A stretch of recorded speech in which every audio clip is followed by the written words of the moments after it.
অনেক দিন পর যাচ্ছি আজকে ভিডিও শ্যুট করতে। যাওয়ার পথে একটা ছোট্ট বোনের সঙ্গে দেখা, তার সঙ্গে দেখা করার পরে সোজা চলে আসলাম কাহারপাড়ার এই সাইডে।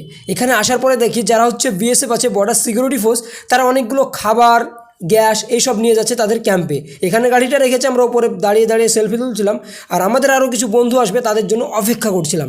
বেশ ভালোই লাগছিল। তারা ঝড় রোদ বৃষ্টি যত যাই হোক না কেন আমাদের দেশকে পাহারা দেয়, আমাদেরকে সুরক্ষা দেয়। তো সত্যি তাদের জন্য একটা লাইক ভিডিওটাতে অবশ্যই দিয়ে দিও, আর জয় হিন্দ অবশ্যই লিখে দিও। আমি কখনো লাইক দেওয়ার কথা বলি না, বাট আজকে বললাম, ঠিক আছে। তারপরে এদিকে সুরজ ভাই টাটা দিচ্ছে, সজীব ভাই টাটা দিচ্ছে। এদিকে চলে আসলো পাইলট ভাই আর কাবিল ভাই তাদের কার নিয়ে। তারপরে সজীব ভাই দেখতে পাচ্ছ বিএসএফ সেজে নিয়েছে। আমরা কী ভিডিও শ্যুট করছি, যে ভিডিওটা শ্যুট করছি সেটা অলরেডি পোস্ট হয়ে গিয়েছে 10 থেকে 15 দিন আগে, আরজিগরকে নিয়ে সেই ঘটনাটা। তোমরা ইমন ক্রিয়েটার মেন পেজ সেখানে পেয়ে যাবে।